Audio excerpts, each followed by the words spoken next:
Hi, it's Michelle from Movement Lesson. I'm here with Kay Ireland, Neurodivergence with Kay.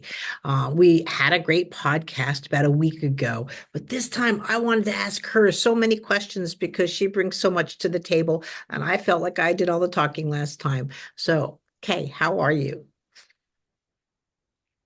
Thank you for that introduction. I look forward to speaking with you today.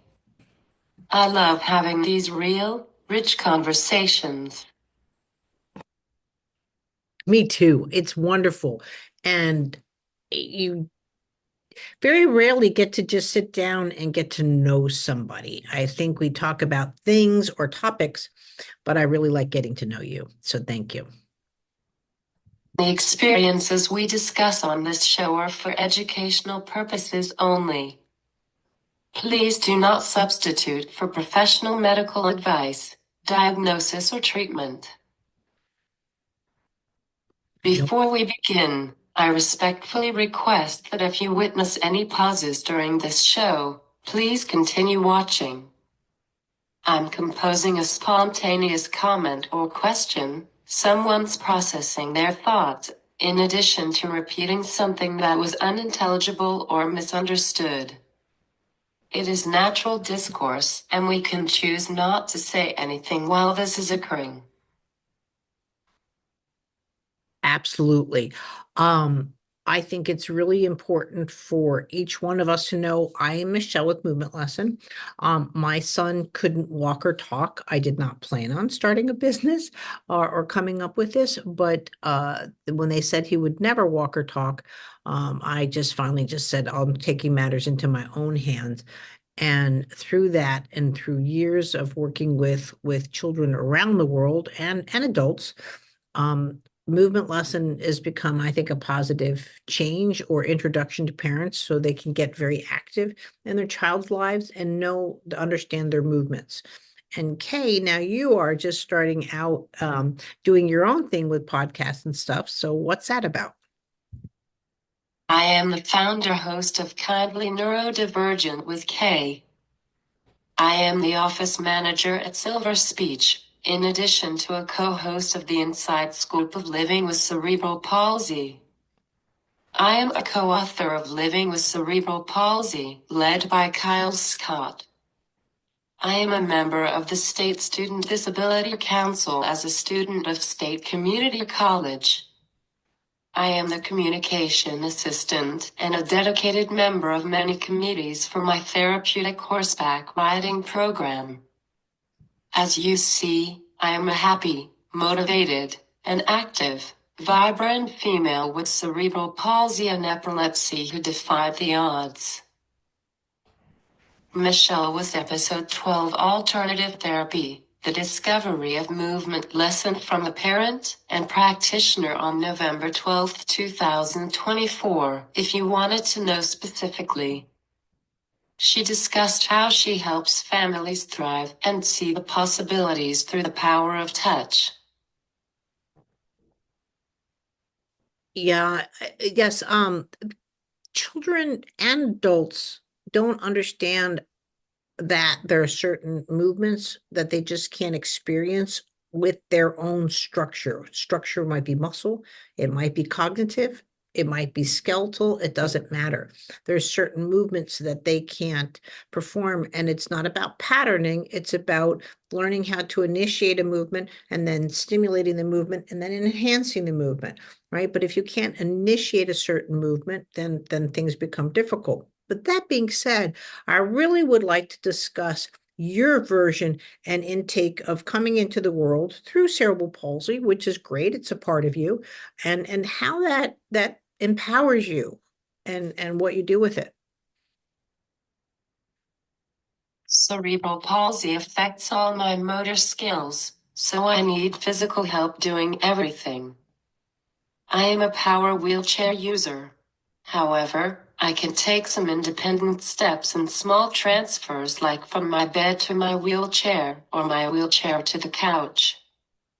I use an adaptive joystick to operate my laptop. In addition to having to be fed, I have a swallowing delay. these are really, sort of your daily living, but what makes you Kay? What brings out, like, what do you want people to realize, or what would you talk to your younger self about cerebral palsy? Don't give up and prove everyone wrong in your own unique way. My mom cried when I peed on the potty and drank through a straw for the first time. With the assistance of a paraprofessional and accommodations including a guarded keyboard, adaptive joystick, extra time, and therapies, I was mainstreamed. I participated in a variety of activities including drama club and track. In drama, I was a member of the ensemble, backstage crew, and cast, and a greeter. I went on many field trips, including to Disney for drama with my now family of 5.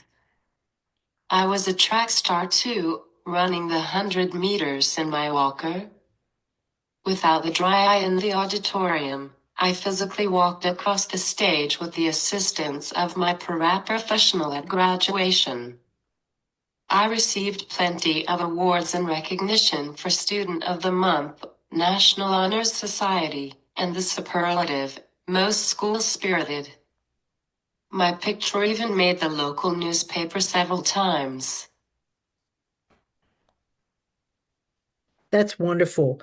You know, all of your things that you're doing and so forth is just, it's just what everybody really does, but the whole point too of proving yourself really is so important just for everybody. It's not just about being you. It's you need to be, we're all unique, but we need to not only to prove ourselves, but let everybody know we're here, right? And thanks to YouTube too, and all of this and podcasts and all of this, it's amazing how you can get out content which just wasn't there. I didn't have Facebook. I didn't have YouTube. Like I have the largest library now working with the human body online for any profession. And but people are like, how, when, where? I'm like, every day I do a video. Every day I just keep putting out content and Mhm. and do all of that. But I had to advocate for my child as a parent. How do you advocate for yourself? What are some struggles, but what have you need to work on? I have a hard time explaining pain. One time before college, I couldn't get in with my primary pediatrician for an earache. I had to see one of the other doctors less familiar with my history.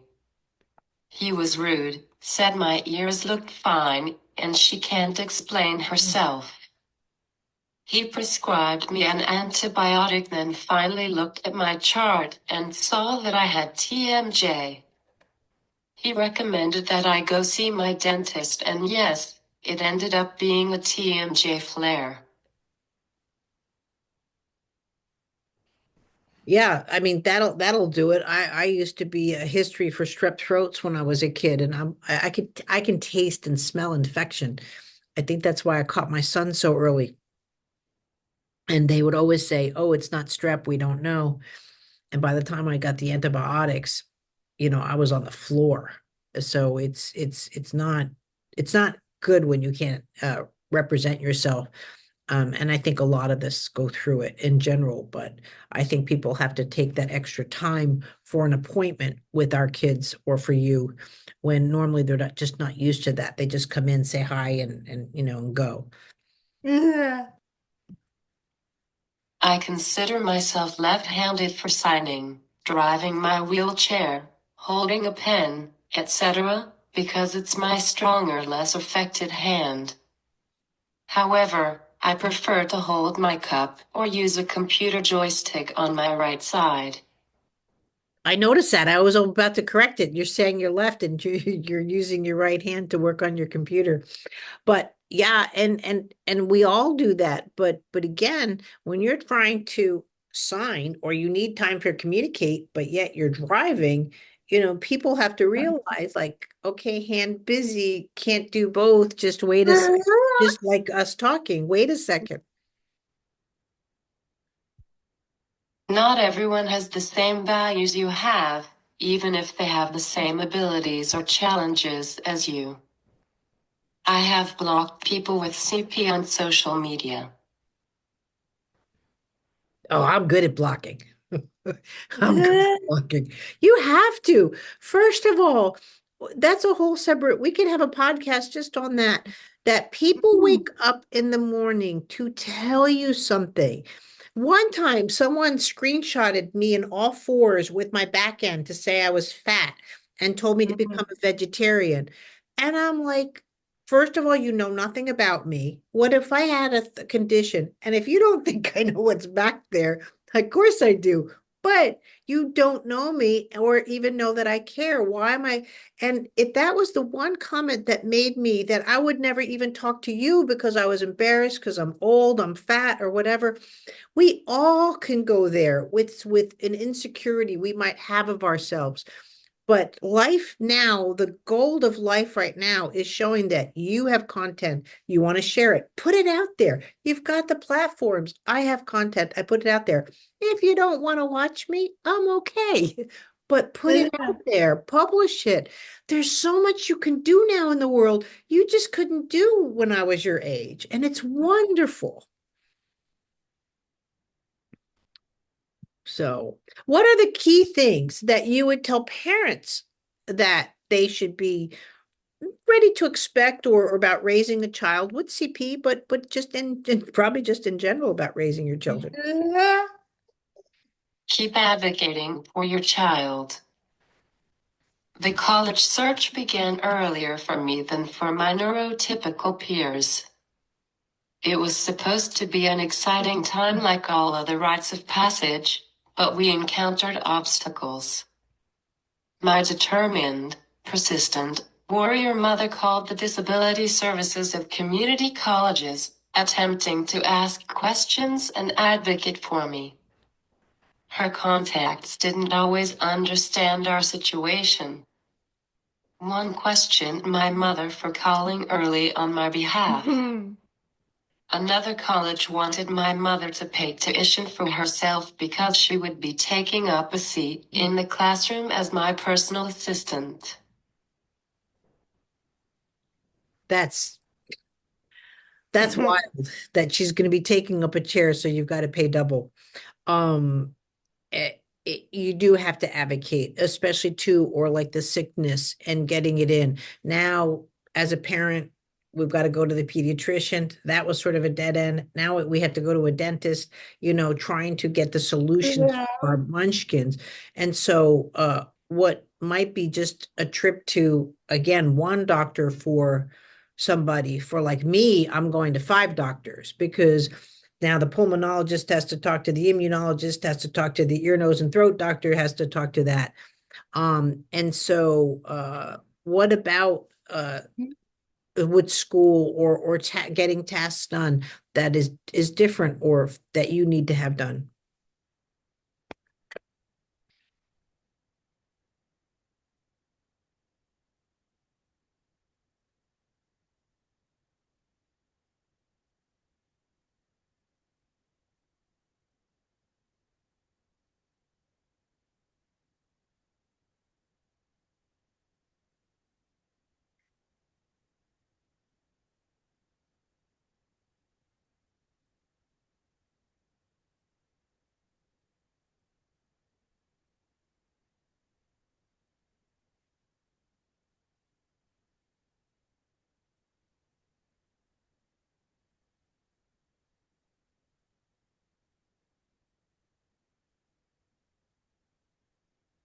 Even though I am cognitive, there's still advocacy.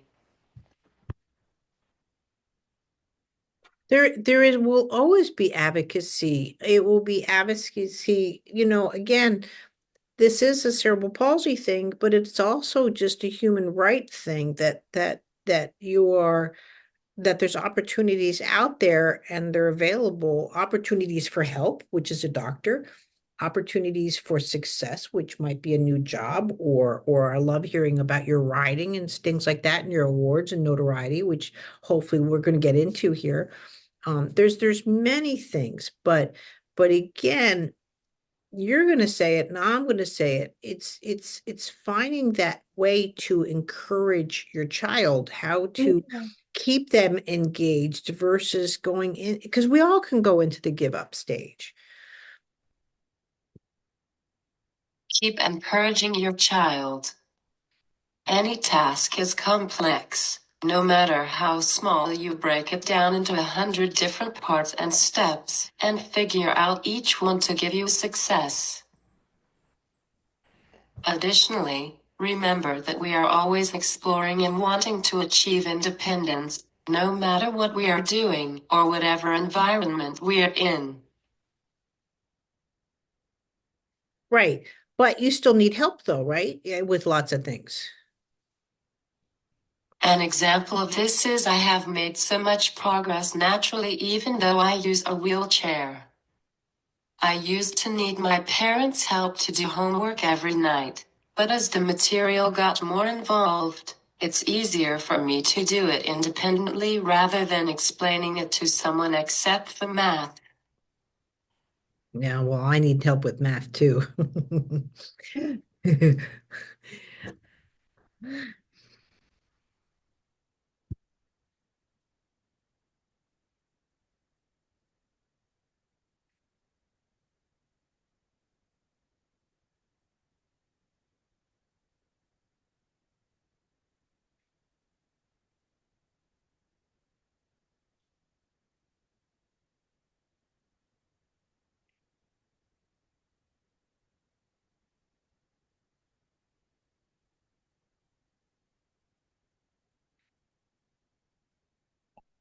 Math is my favorite subject.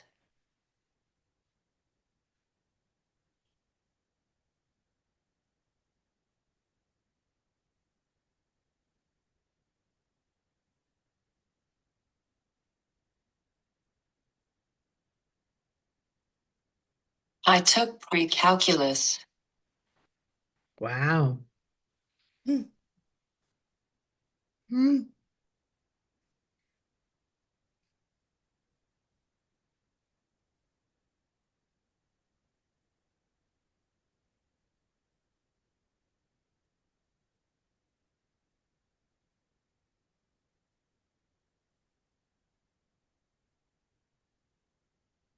All with sign language.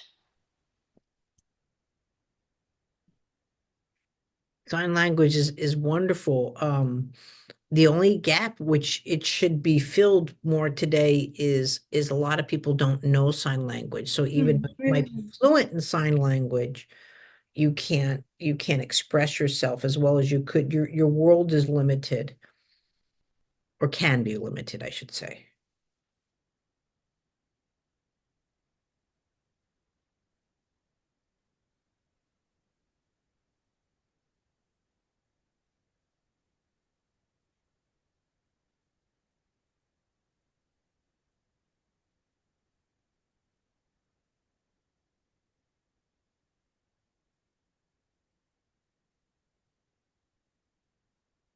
And we made up our own signs. Oh yeah, that's really important. We can have a whole podcast just on that. It is really important, especially too when you're getting younger kids to do certain things. They don't have the fine motor skills, whatever, to do those combinations of like something like walking and that where it's very acceptable to have a language in between you. But what else did the adaptations too did you do for like school and stuff? How do you manage more successfully? For 3 years, I attended one in-person course twice a week with my mother. We had to remember all my regular supplies to pack in all my special equipment and not to underestimate the hassle of inclement weather.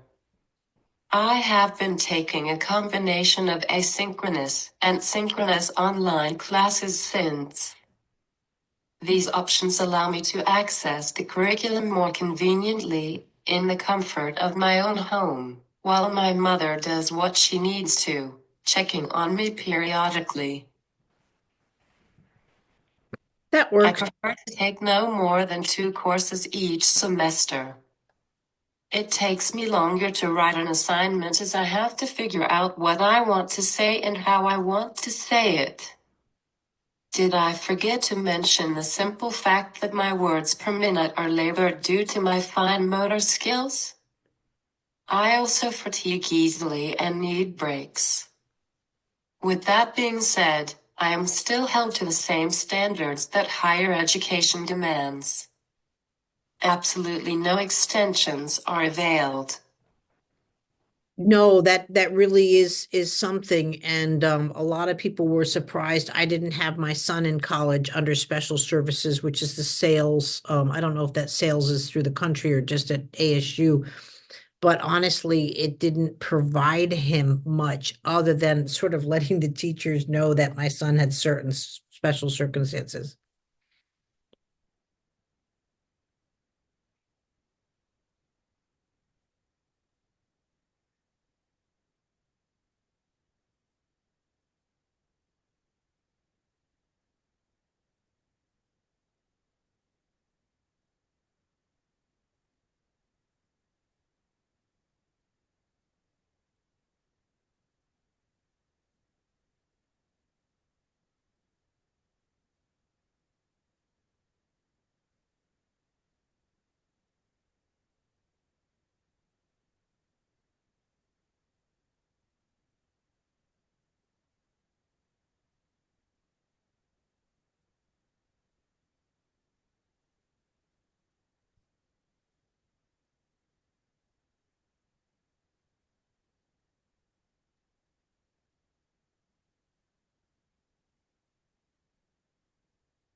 I still submit my letter for extension on tests.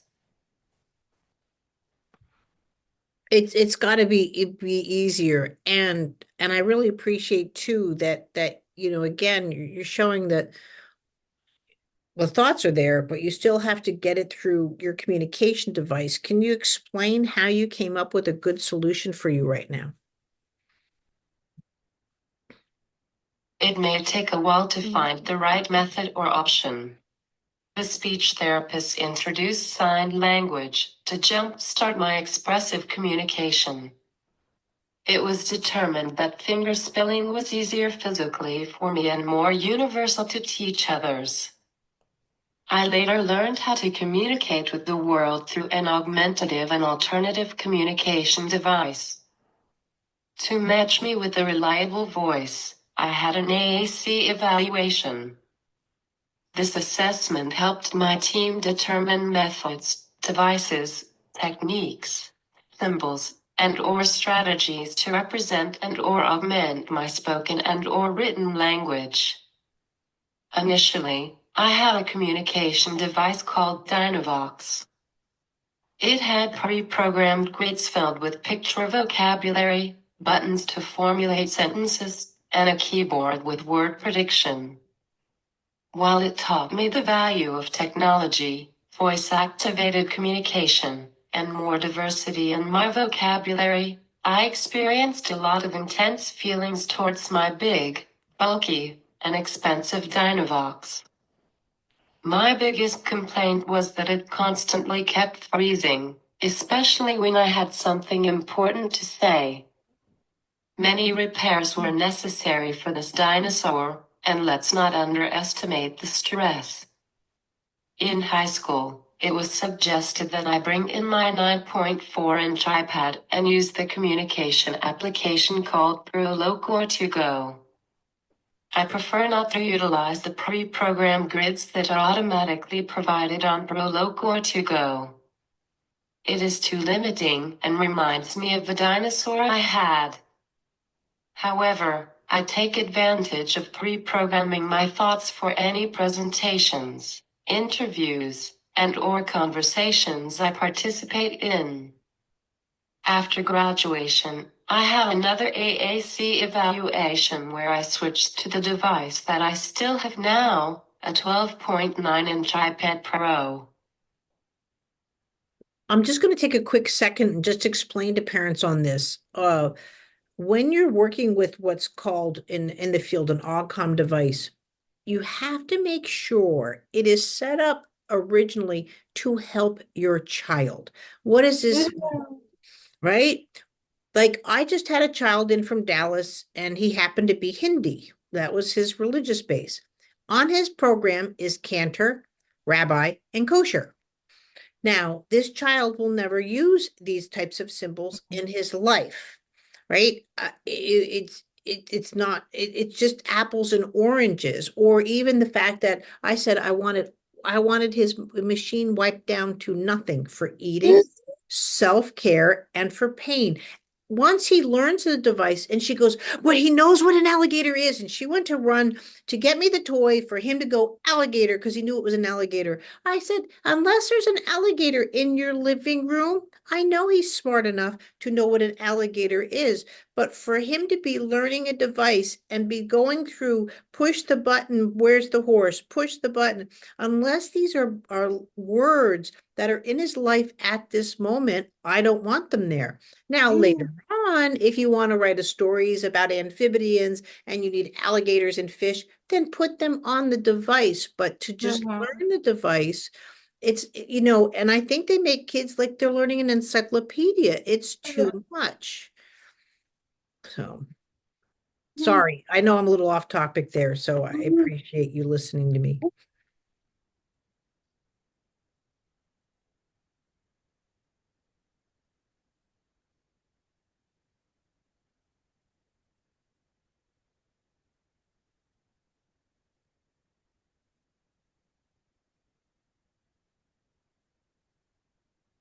Or too basic. Right. Yeah, it's not about like see the cat and dog. You have a great imagination. The device should suit you and who you are. And I think that's where the advocate, the parents, the child, or the person using the device and your program all have to be very organized in this for your success, not for their success. You know, a lot of therapies, guys, the goals are for their success. This isn't about the success for your child. But again, well, some of the things that you work with cerebral palsy are muscle issues. Can you explain any complications you had with that or frustrations? In 2016, my left leg brace kept breaking, and I started getting blisters repeatedly. We went to the orthotist, and a physiatrist referral was made. My high muscle tone was making them break. The physiatrist, of course, offered the CP treatments that I can't imagine doing. So the orthotist made me a new brace with an extra smaller piece to put on before I put my left brace on.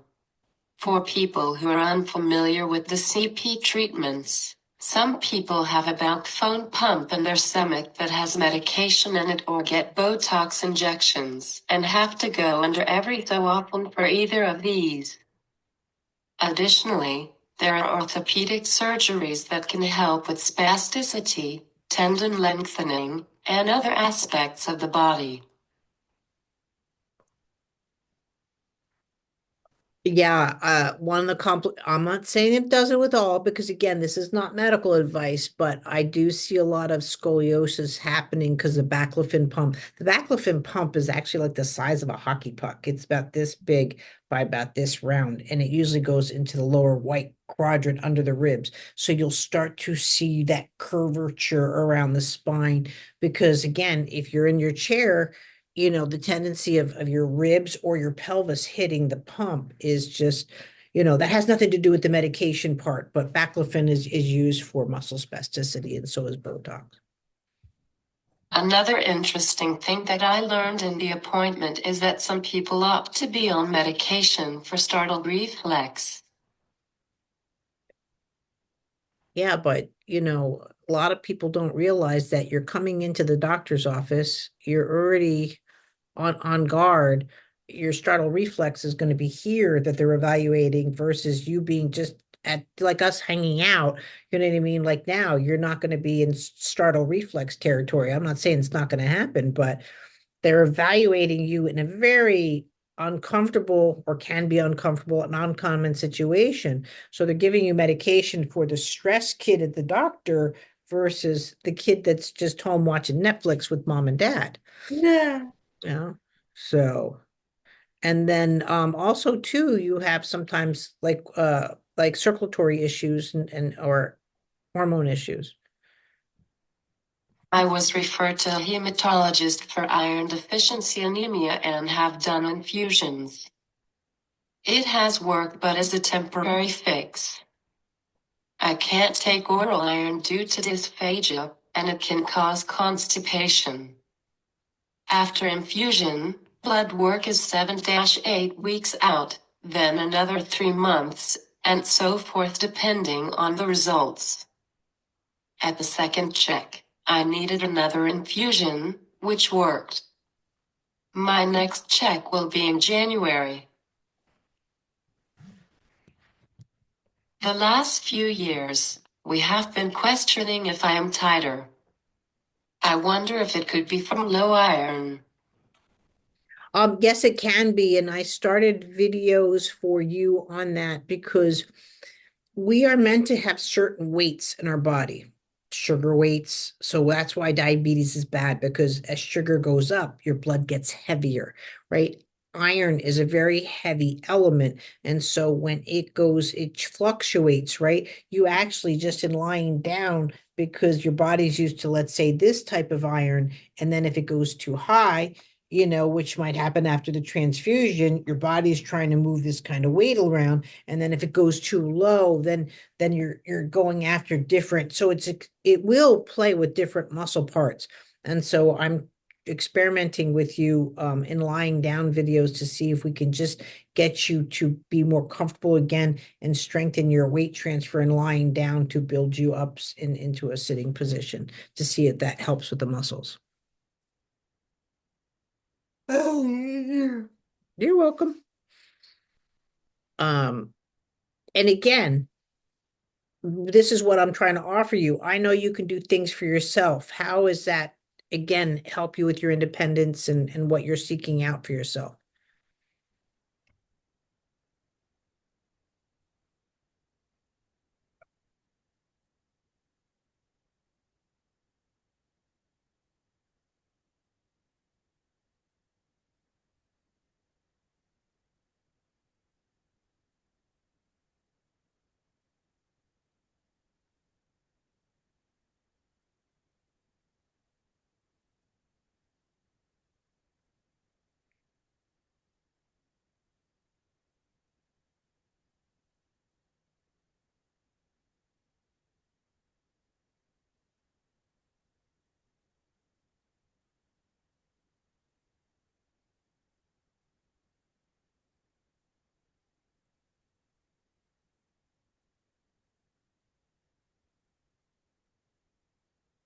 Just exploration into how different people feel. Not only how people feel, but the movement comes first. If you are having anybody wants to get in and out of a situation, period, the end. I don't care if it's going to a test, I don't care if it's going to a funeral. The brain needs to know, can I get in a situation and out of it? And so this is really important in with movement. Like again, like just even like your wheelchair, can you talk about just having just different ways of transporting? no. Yeah. Yeah. Mm.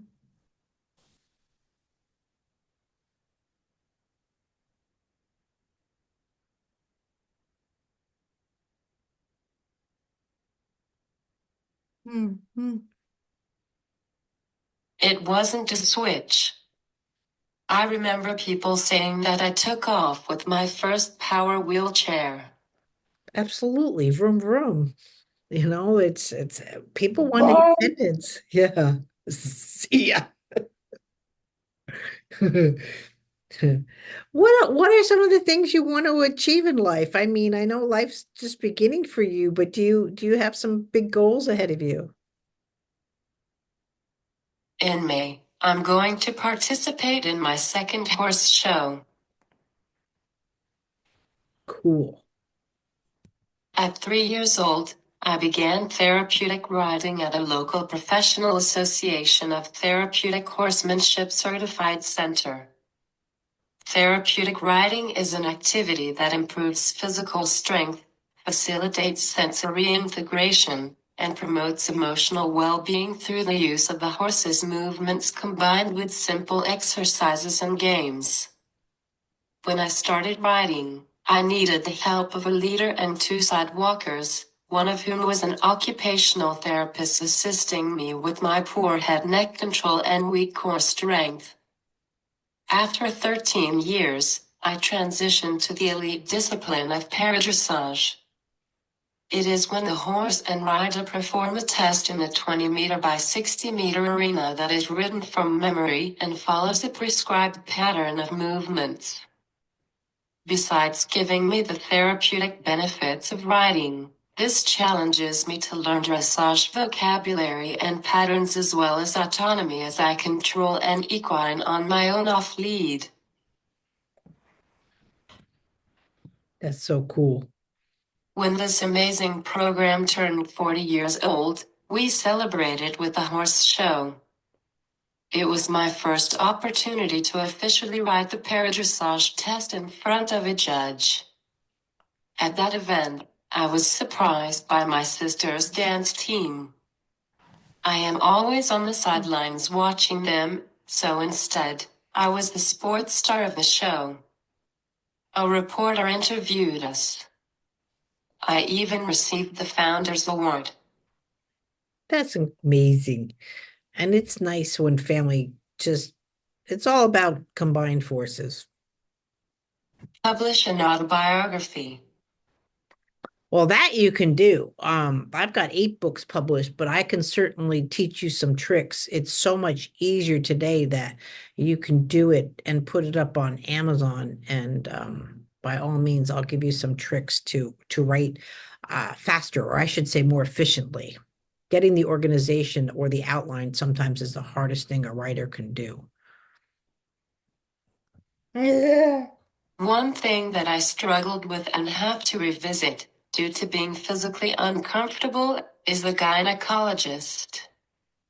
It has nothing to do with the provider. I know that other patients go under for this, but I can't imagine doing that. I go through so many other exams, tests, procedures, and so forth that my neurotypical peers don't. Some people might not like the neurotypical comparison, but that's how I feel.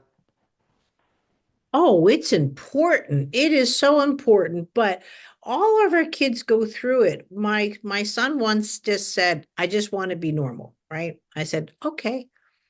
Because again, he did movement lesson and all that. I said, "No karate." Well, I want to do karate. Well, okay, only 1% of the population does karate, so there's no more karate.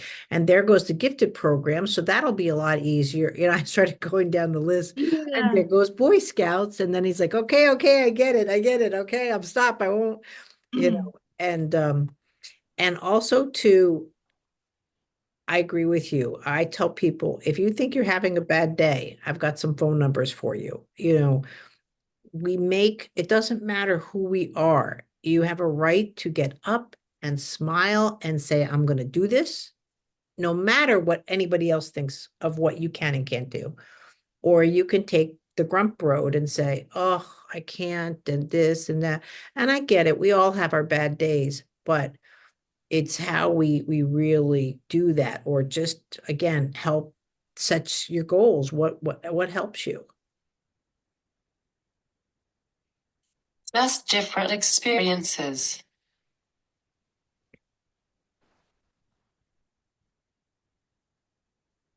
For example, I have videos of me independently steering as early as 2011, as one day they surprisingly took me off lead. However, I didn't start consistently until a few years ago when I started learning how to communicate using my seat and legs until I started paradressage in 2017. We have also modified my tack to allow me to steer more effectively. And again, that's great. That's why your mom is such a warrior, your parents, to see how your learning styles are, not only what you're capable of, but where you can go.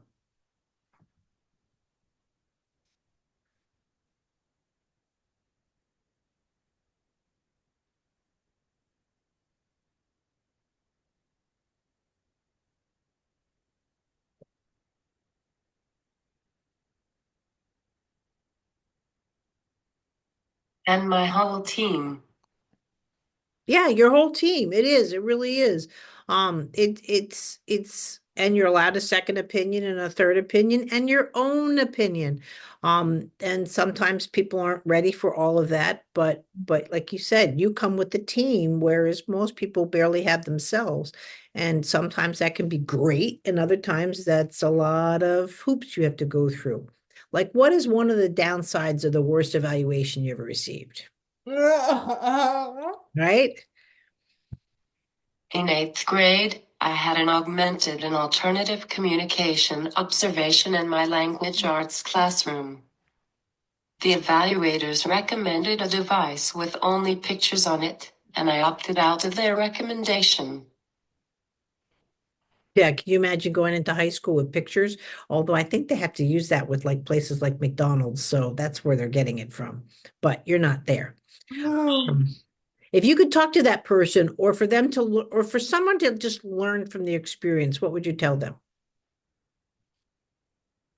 It still doesn't make sense to me that you recommended a picture-only device for someone who is mainstream and just needed a reliable device.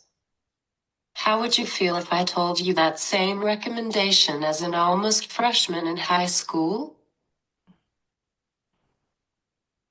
Right. We use different ways to communicate, but we're still communicating. But when they're most of their clients are either younger, like evaluating a fourth grader maybe, or a 4-year old versus someone going into high school. But people have to really step back, and they're not evaluating someone with CB or someone that is ataxia or can't speak. They're evaluating K, and that's what is has to go into the picture first. I appreciate that you're talking about CP. I don't talk about CP, I talk about K, or I might have to use those terms to help someone visualize, but that's not how I work.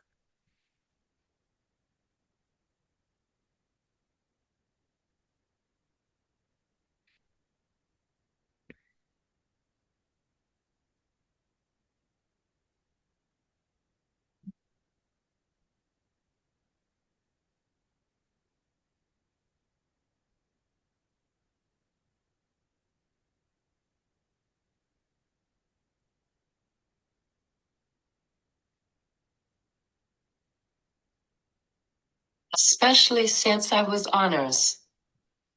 It doesn't matter if you're honors, they still need to give you something to work up to. Like when I tell parents when their child is just starting out, and like say they're self-contained or not, like they wanted they told my son he was mentally retarded, which was a diagnosis back then. It's cognitive impairment, but and they wanted to put him in full lockdown and ship him out. And I went to visit the school, and I got introduced. Well, if I had an autistic kid, this is where he'd be going. And I'm like, I don't have an autistic kid. My son is Graham. He happens to have autism, but I don't look at him as my autistic kid. That's not, I why? I mean, that doesn't define him. It's like saying I have blue eyes. It's a characteristics he might have, but that's not who he is, Mm. right?